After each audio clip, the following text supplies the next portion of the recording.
walk into this room at your own risk, because it leads to the future. Not a future that will be, but one that might be. This is not a new world. It is simply an extension of what began in the old one. It has patterned itself after every dictator who has ever planted the ripping imprint of a boot on the pages of history since the beginning of time. It has refinements, technological advances, and a more sophisticated approach to the destruction of human freedom. But like every one of the superstates that preceded it, it has one iron rule. Logic is an enemy and truth is a menace. Any state, any entity, any ideology that fails to recognize the worth, the dignity, the rights of man, that state is obsolete. A case to be filed under M for Mankind in the Twilight Zone. What's his name? He's so good, there's no bleed.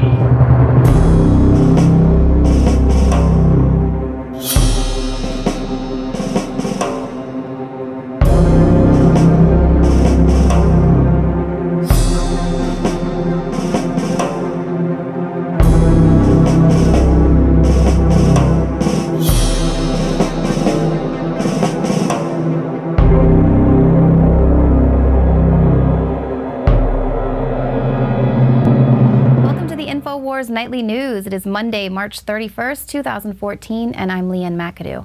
Well, students in Arizona got a taste of the police state this weekend after the Arizona Wildcats men's basketball team lost in overtime. Students there poured out of the bars onto the streets of Tucson to find close to 100 militarized cops dressed in riot gear and wielding batons. Students there said riot police were all dressed up for a riot and had no riot to go to. Here, this video shows a female student in Arizona getting brutally knocked down by riot police, seemingly for no reason at all. Now, videos that were uploaded over the weekend show cops in Arizona intentionally inciting violence by firing pepper rounds into the crowd of students and attacking innocent bystanders. One guy is being called the Terminator of Tucson as he takes a few rounds to the stomach in his American flag shorts. Now, of course, the only threat this student poses is that he's not afraid of what's going on. This is what a police state looks like. Police beating people down for absolutely no reason at all. It sucks that this had to happen over a basketball game, but perhaps that's just what the average person needs to see, that it's not just domestic terrorists and political activists who are going to be facing these militarized police. It's just your average, everyday college student watching a basketball game. All of you sports fans out there are now domestic terrorists. But it might be too late for the residents of Long Island to see this and turn back the tyranny there.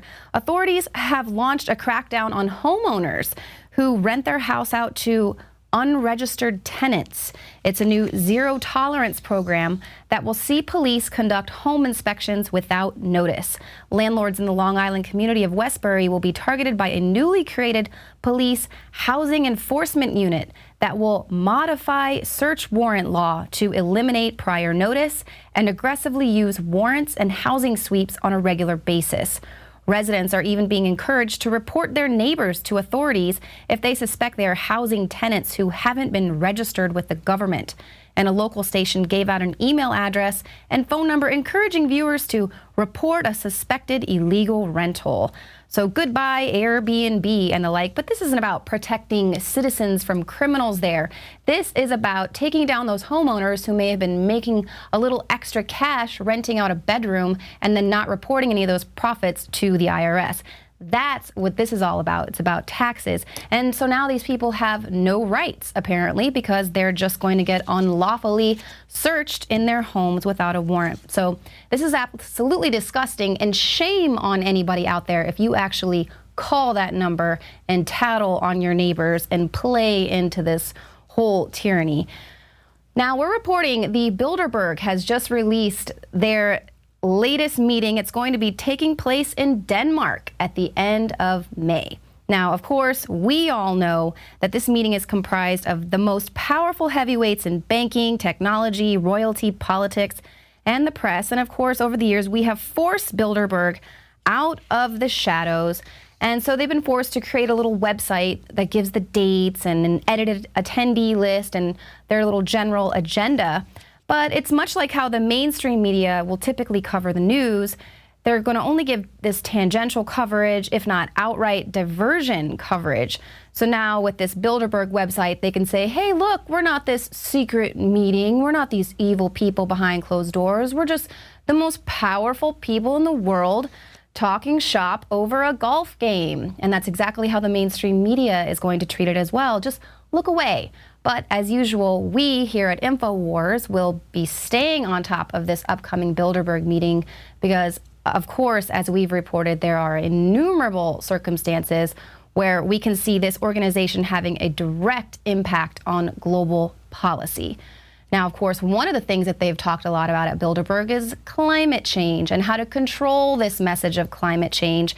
And of course, right on time, the UN scientific panel there has warned if the world doesn't cut pollution of heat-trapping gases, the already noticeable harms of global warming could spiral out of control.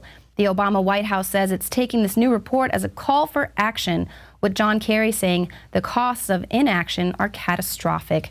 And due to climate change, people are going to become more vulnerable to sinking deeper into poverty. Right. As if it's not the globalists who are directly responsible for sinking nations into poverty. Now they can just blame economic disparity on global warming. Just blame everything on global warming. Let's blame the millions they wasted on healthcare.gov on global warming. And so just what is the White House planning on doing to help combat this global warming, their contribution to the whole Agenda 21 planning and regulation? Well, they are going to be regulating cow flatulence as part of its climate change plan. They plan to cut down methane emissions from the dairy industry by 25% by 2020. So I don't really know how they plan on capturing these cow toots, but that is their plan nevertheless. Now, as far as regulating anyone else who denies man-made climate change, jail time. At least that's the demented suggestion of Gawker's Adam Weinstein. He says, we have laws on the books to punish anyone whose lies contribute to people's deaths. It's time to punish these climate change liars. Denialists should face jail. They should face fines. They should face lawsuits from the classes of people whose lives and livelihoods are most threatened by denialist tactics. So what's next? Perhaps opponents of Obamacare are the cause of illness and death for uninsured poor people? Or what about the 75,000 Americans that die every year from hospital infections? Or those who deny that pharmaceuticals are directly linked to mass shootings? Shouldn't those people be fined for the lives they have ruined for denying that that's the real cause? Now, Weinstein's piece came just days before the UN climate report, which one professor ordered that his name be removed from that report because it was too four horsemen of the apocalypse. But despite the fact that climate scientists are, time and again, their proclamations have proved to be exaggerations, they're doubling down on this whole doomsday rhetoric, and now they've got the help of Hollywood. So we've reported before how the movie Noah completely corrupts the biblical version of events. They paint a picture of an earth suffering under the environmental extremism of man. So apparently man was contributing to global warming way back then, which means we are basically screwed now if that's the case. But it also fully distorts the biblical story of Noah by making the fallen angels the good guys. So in the Old Testament, we first learn of the Watchers, there's 300 of them, and it's their original job to protect humanity and the earth. But they rebelled, and so basically taking human wives for themselves and creating depraved hybrid Nephilim. Now, the Nephilim set themselves up as pagan gods to be worshipped, and their hybrid sons as demigod kings over the rest of humanity. Now, the book of Enoch says that the Nephilim and their children sinned against all flesh, teaching mankind the arts of witchcraft, sorcery, drug abuse, and war. And the gene pool of the human race was tainted as well, almost beyond recovery. Now, when you read the story of Noah and his family, he was not only selected to survive because of the quality of his character. Genesis states that, unlike the majority of the rest of humanity, Noah was found perfect in all his generations. So in other words, he and his family were untainted by the fallen angelic bloodline. But the movie Noah paints Noah as this psychopath, and it never once mentions God. And now we see that not only does it paint man as the plague that needs to be destroyed and removed, but now it's also painting the fallen angels as the heroes.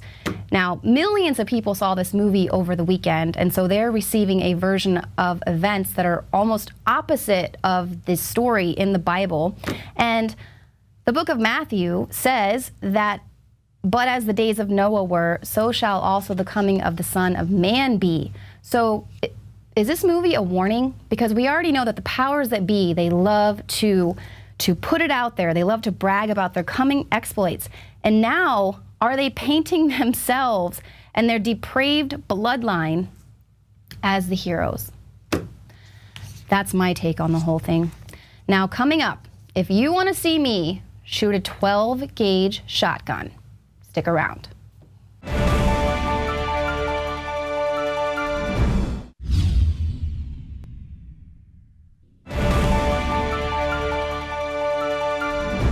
I'm here at Central Texas Gunworks. I'm going to meet up with Mike Cargill, and he is going to teach me about gun safety, gun selection, and how to properly shoot a gun. This is the first step to true female empowerment and uber feminism. Well, my name is Michael Cargill, and I want to welcome you to Central Texas Gunworks. We do beginning handgun classes here, concealed handgun classes, level 3 and level 4 private security classes. And we're also a full-fledged gun store. So we actually can sell you NFA firearms. We can sell you an automatic rifle. We can also sell you a suppressor. We're actually the closest manufacturer, because we're a manufacturer, to the Texas State Capitol. So I'd like to welcome you to Central Texas Gunworks. So Jason, there are a lot of women out there that have absolutely no idea how to handle a gun or how to even choose the proper gun. I know for myself, I'm very klutzy, so that's the thing that frightens me, is I want something that feels comfortable in my hand, that I can have at home or on my person, and it'll be easy to control and won't be intimidating. The number one thing is you want to be comfortable with it. I can put any kind of firearm in your hand. If you're not comfortable with it, it's going to be worthless to you. It's going to be more of a hazard than anything. You know, with females, I like to, ask them a few questions. Really, are you going to be more likely to carry it, say, like in your purse? Or would you actually have it on your person, like an inside the waistband or a normal holster? For a purse carry, I would recommend a revolver for several reasons. One being that, not to judge the females out there, but if you have a purse, it just collects all kinds of stuff in there. With the semi-auto, if you're keeping it in your purse, if something happens, you need to get to it and use it. A lot of times you may not have the time to actually draw it out of your purse, requiring you maybe even to just shoot through your purse at whatever, is coming at you. With the semi-auto, the slide comes back after that first round is detonated and leaves the chamber, comes back, ejects a spent shell, loads another one. That motion, that slide coming back, very easily can snag on some kind of cloth in the purse, Kleenexes, whatever's in there, and then you have a malfunction, and now you're done. And I would recommend definitely have a safety, either a mechanical safety or a grip safety similar to the XDS, and just make sure it feels good. That's really going to go more than anything to making you feel comfortable and getting you to want to shoot it more, excited about it, want to learn more about it. It's all about how it feels to you. I mean, and you'll know. I mean, once you pick it up and feel it, it'll kind of talk to you. Right, because it doesn't do much use to have a gun in the house if you can't discharge it quickly. You want to be as educated as you can, and that's what we strive to do here. We want to teach you everything we can about the gun, so you can leave here confident and comfortable and have the tools you need to continue to practice what you learned on your own time. We're just on the outskirts of Austin. At a gun range, which is our private range that we use for all of our classes. And today you're actually going to get an opportunity to shoot a Ruger 22, a Glock 19, a 38 Special revolver, and also an AR-15 and a 12-gauge shotgun. So you're gonna have some awesome, an awesome experience here. And your instructor today is going to be Jeremy. Jeremy's a Marine Corps sniper, and he's very good at what he does. So he'll be nice and patient with me. Absolutely. He's going to be very patient with you. We're going to take it at your pace, and you're going to get a good experience. I'm excited. Awesome. All right, so first and foremost, it's always safety, right? I know you covered it in the class earlier, but it's always, you never point at anything you do not intend to shoot. Always keep the weapon on safe until you intend to fire, and keep your finger off the trigger until you're ready to fire. This is a 22 caliber pistol. We're gonna shoot the Glock 19. This is a 9mm pistol. Front sight. Perfect. Oh my God. Finger off the trigger if we're not ready to fire. Holy moly. Whew. That was, that one's a little more powerful. It's a little more powerful. All right, great shot. Go and set it down. Great shooting, especially for a beginner. You don't need an AR-15. It's harder to aim, it's harder to use, and in fact, you don't need 30 rounds to protect yourself. Oh God. Oh. If you want to protect yourself, get a double-barrel shotgun. Oh my God. Thank you guys so much for showing me the ropes today. I was really very much afraid when I first stepped in here, and now I see it's not that frightening. I just need a little bit more practice. I was quite surprised getting to test out all those different kinds of guns. Initially, I really thought a revolver was going to be for me. At least this particular style was a little difficult to pull the trigger, quite difficult. If I was in a dangerous situation where I had, only seconds, that wouldn't have been the gun for me, but it was the Ruger 22, which I was quite surprised. That was the one I thought, no way, that's frightening. It'll be just too easy to shoot, something like a klutzy girl like me. Dangerous, scary, but actually I was quite happy that gun. It wasn't heavy. The recoil wasn't that bad. Shotgun. I know how to shoot it in a zombie type situation. I know that I can protect myself. Is it the gun for me? I don't know, unless they make smaller ones, I guess, but how'd I do? You did pretty well, especially for the first time out here, even from the beginning. And when you did something different or your grip changed, you automatically changed it before you shot the next round. You were safe the entire time. Your group was great. I'd love to have you back out here anytime. Woo! Outstanding. Well, I would love to be back. Very exciting. Feeling very empowered. This is definitely the good first step towards true female empowerment. Uber feminism. This is what feminism is all about, is to be able to protect yourself, to not be afraid, to look danger right in the eye.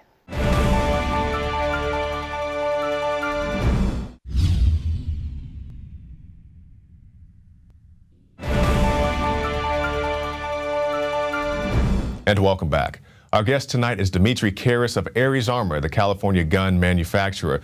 Now, Dimitri had his stores raided by the ATF a few weeks ago. They said he had some products in his store that he wasn't supposed to have. Not only his products, they were interested in his customer list. But don't worry, if you were a customer of Aries Armor, he's doing everything he can to encrypt those files, to keep them out of the hands of the ATF. He joined us now to talk more about this. Dimitri Karras, thank you for your time, sir. Absolutely. Thanks so much for having me on. So give us the updates. Our viewers know about your situation, about your shop being raided. What are the new updates?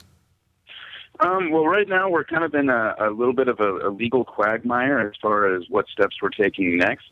The raid essentially did the following. We had a restraining order, a temporary restraining order issued against them. That restraining order was intended to stop them from taking the customer data and from taking the product in question until the courts could figure out the situation that was at hand. Well, since they were able to go around the intent of what that restraining order was and go to a separate judge and get a search warrant issued, they were able to grab up all the stuff. Well, pretty much what that did is it mooted the case of the restraining order, so we actually had to stay that case temporarily in order to re-amend our complaint, if that makes any sense at all. Mm-hmm. To be honest with you, and this is something I've learned about the criminal justice system that we have in this country, is federal agencies will use the criminal court system as a strategy tool in civil cases, which is exactly what it looks like happened to us here. Is what they'll do is, in order to get things out of the civil court, they'll try and bring things around on the criminal side in order to stay cases or to muddle cases that are going on the civil side, which would expose them to liability. Mm-hmm. Now, with that said, even though it's stayed temporarily, it's just a roadblock, so to speak.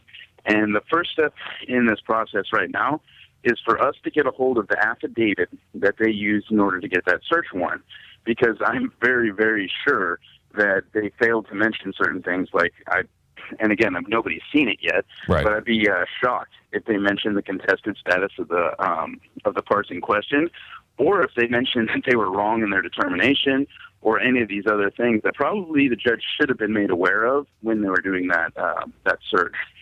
And here's the other entertaining thing.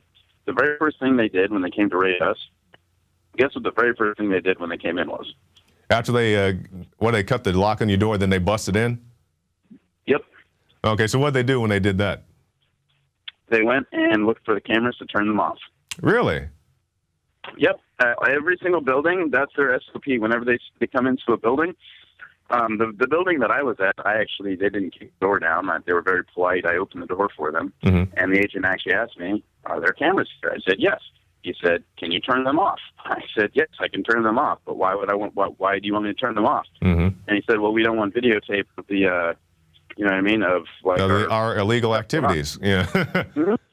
But here's the entertaining thing is they're telling us all the time when they put these cameras up all over the place, like on our traffic lights.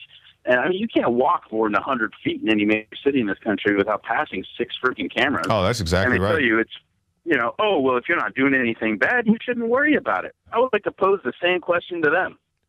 Yeah, that's the truth. Why are you worried about my camera system? Yeah, that is the truth. Now, I saw you have something on your site talking about encryption and your, I guess, your concerns about that. Absolutely, and this whole event has made it clearly obvious that our customer data needs to be better protected from anyone who would attempt to otherwise garnish that information for their own purposes. That is not, in the best interests of our customer or for anyone for that matter. And so we have brought in some people who to look at our systems and everything like that and ensure that they are protected going forward as best as technology can allow. I don't want to get into like which encryption programs we're going to be using or how we're going to be doing our encryption, mostly because that's understandable. That's understandable. But just doing your due diligence to make sure that your customers are protected. Absolutely, and it's honestly sad that you have to do this kind of a thing, because your concern is that, well, there's government agencies out there who will lie and cheat and steal and do whatever it is that they think. Oh, not the government. Come on, Dimitri. They never done anything like run guns into Mexico or anything like that. Come on. Yeah. Well, and here's the other entertaining thing about this situation. If you call the courthouse where the restraining order was issued from, or not the restraining order, but the search warrant was issued from, as of right now, they have no record of the search warrant ever even existing. Really? Yeah, that's an interesting little twist of events. It's not an unusual thing because they went to the judge in the middle of the night, which is, in line with their actions up to this point. Definitely going and having a secret warrant issued in the middle of the night that nobody can see and everything else is definitely in line with their behavior up to this point. So I'm not shocked by it. Right. But as of yet, there's been no return on the warrant. The court itself doesn't even have a record of the warrant ever even being issued. So it's almost, again, a delay tactic, I'm assuming, to kind of stop us from being able to get that affidavit and being able to get us the information that we need to proceed in court. But they can only use that delay tactic for so long. So, all right, we're going to get that information. Right. So I want to get your views on some other gun stories that are going on. But first, can you tell me what's next for Aries Armor? The biggest thing right now is we're back up. We're operating. So your store is open again? Absolutely, yes. Okay. We had the retail stores open the very next day. Our store in Oceanside was actually open the night. It was about around 3 o'clock in the afternoon, I believe it was, somewhere around there, the very same day of the raid. Our store in National City was open the next day, and we were up online shipping orders out again as of the following Monday. Very good, very good. We are at full operational speed again, and we're 100% moving forward. Actually, some of our projects are actually ahead of schedule, even with this delay. I know that the Cronus pistol upper, we should be shipping those out almost 2 months ahead of schedule. Great. Well, I'm glad to hear it. Glad to see that they couldn't shut you down. Now, I want to get your viewpoint on a few other gun-related stories that are going around. I know in California, I believe it's Sunnyvale, California, they have the magazine ban. Are you familiar with that?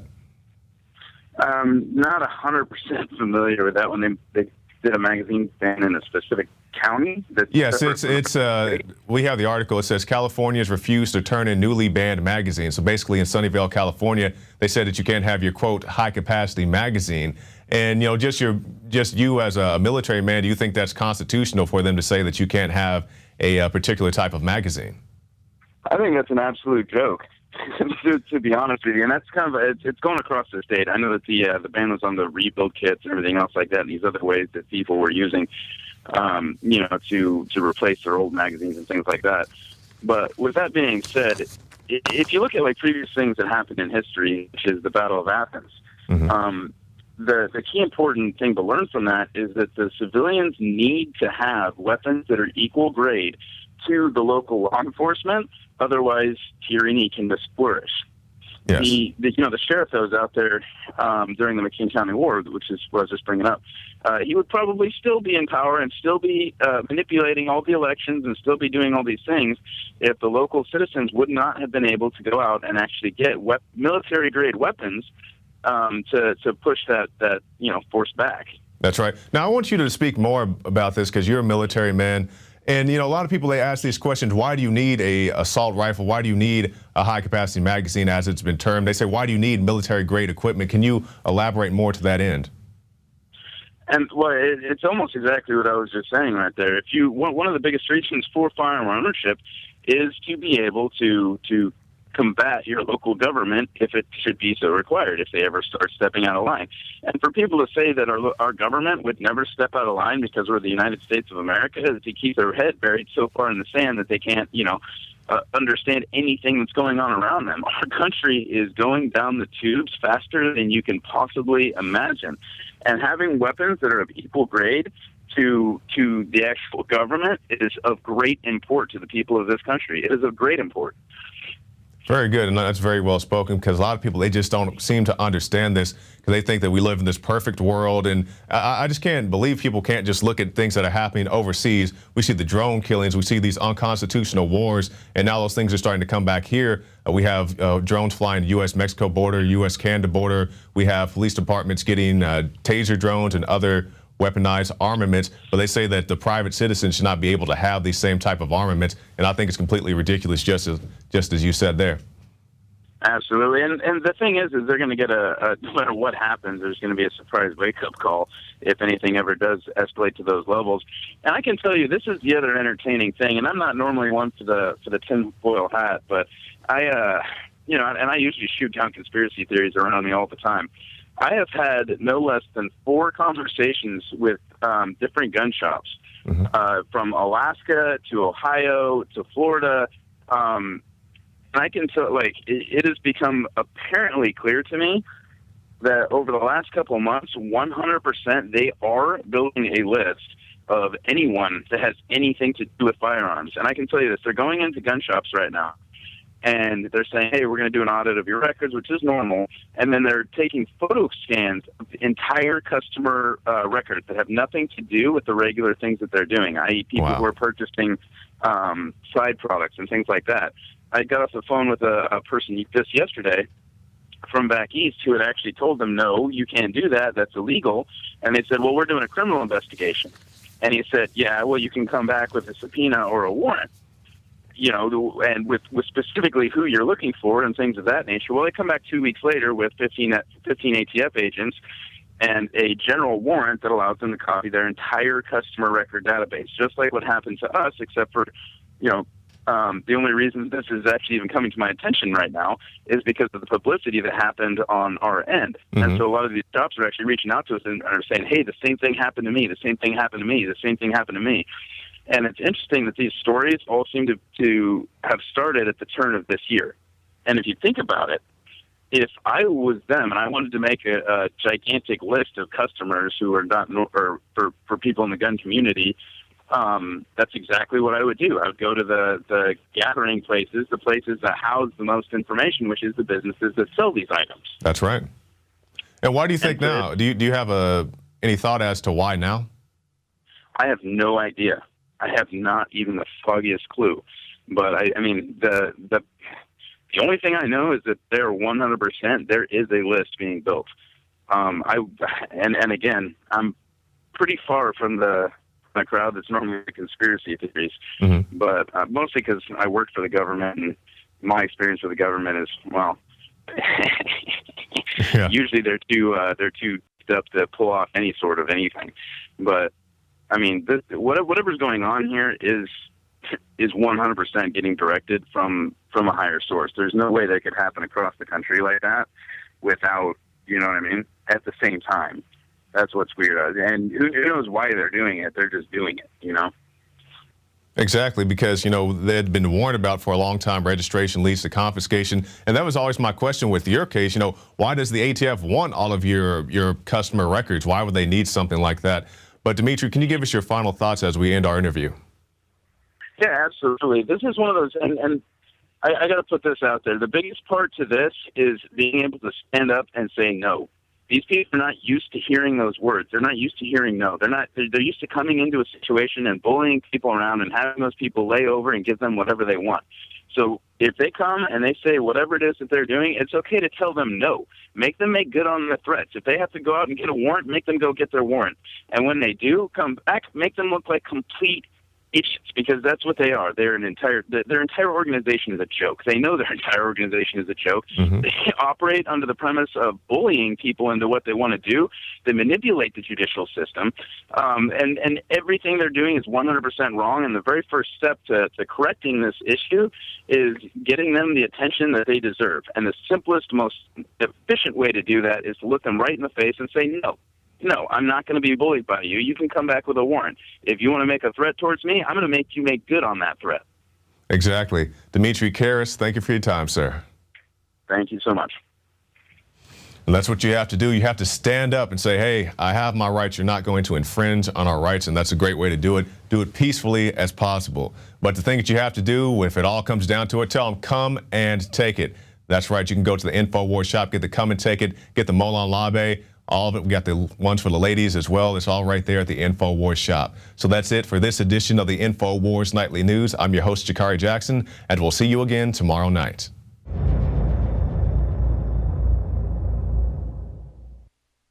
The facts are in. The studies are legion. Sodium fluoride and other toxic members of the fluoride family are devastating the health and cognitive ability of the American people. So why are the social engineers adding it to the water? Simple. Dumb down the host population that the parasitic technocracy is feeding on. We may not have been able to get fluoride out of the water supply yet, but we can help to get it out of our bodies. I am extremely excited to announce the exclusive Infowars Life Fluoride Shield formulation, fusing 6 of the best documented ingredients from around the world to help the body remove not just toxic fluoride residues from the body, but a whole host of toxic substances. Let's take a stand against the globalists by blocking their poisons with Fluoride Shield. I use Fluoride Shield every day. Secure your Fluoride Shield and other pioneering formulations at InfoWarsLife.com today. Let's start cleansing our bodies now and support the InfoWar at the same time. That's InfoWarsLife.com. You are watching the Infowars Nightly News, which airs 7 p.m. Central at InfoWarsNews.com. Members can share their passcodes with up to 11 other people, and your support is helping us defend liberty worldwide.